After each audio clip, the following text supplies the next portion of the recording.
ஏங்க அவர் வெளியில் வந்து பொது வெளியில் வந்து பார்த்தா தானே தெரியும். பொது வெளியிலே வரல. 72 நாள் கழிச்சு தான் ஒரு சம்பவம் நடந்து போச்சு. அந்த சம்பவத்தொட்டி 72 நாட்கள் ஒரு கட்சி தலைவரே வெளியே வரல. நாட்டில் என்ன நடக்குதுன்னு தெரியல. எந்தெந்த கட்சி எந்தெந்த கட்சியோட கூட்டணி இருக்குன்னு தெரியல. எந்த கட்சி தேர்தலில் தலைமை தாங்கன்னு தெரியல. அதை வச்சே நாங்கள் என்ன செய்யுங்க? அவருக்கு ஒன்றுமே தெரியாத போது எங்களை கேள்வி கேட்டால் அவர்கிட்ட போய் கேள்வி கேளுங்க. ஏற்கனவே பார்க்கல, தொலைக்காட்சியில் பார்க்கல, பார்க்கறதுக்கு நேரம் இல்லை, மக்களை பார்க்கறதும் இல்லை, தொலைக்காட்சியில் பார்த்து தெரிஞ்சுக்கல, ஒன்றுமே தெரியாததை வச்சு எங்கிட்ட கேள்வி கேட்கணும். புரியுதுங்களா? தெரிஞ்சிருந்தா பரவாயில்ல. ஒரு கட்சியுடைய தலைவர் எல்லாம் தெரிஞ்சிருக்க வேணும். தெரியாம அறியாம பேசிட்டு இருக்காரு. நாட்டில் நடக்கிற நிலவரம் என்னன்னே தெரியல. இப்படி ஒரு தடவையாவது இப்படி பிரஸ் மீட் காட்ட சொல்லுங்க, புரிஞ்சுக்கிட்டோம். நாட்டில் உங்களை போல் இருக்கிற நிருபர்கள் கேட்கின்ற கேள்விக்கு பதில் சொன்னா தான் வெளியில என்ன நடக்குதுன்னு அவர் புரிஞ்சுக்கிட்டோம்.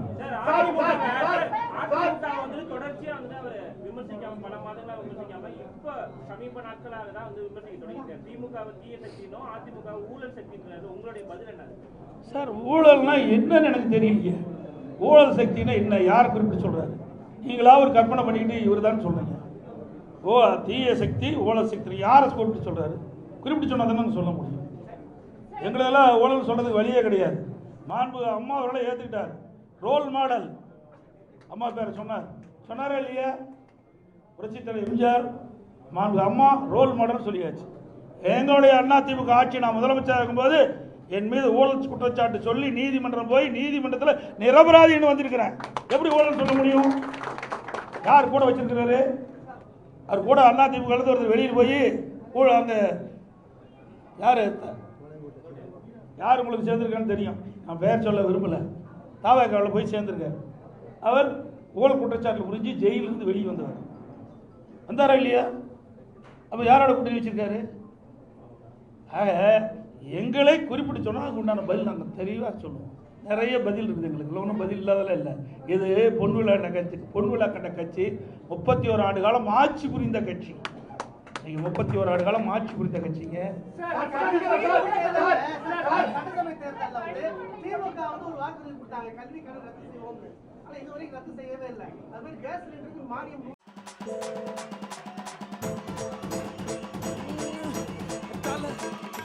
தளபதி தளபதி வாழ்க,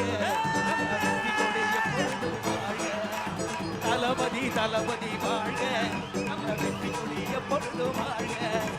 தளபதி தளபதி வாழ்க, நம்ம வெற்றி கொடிய வாழ்க.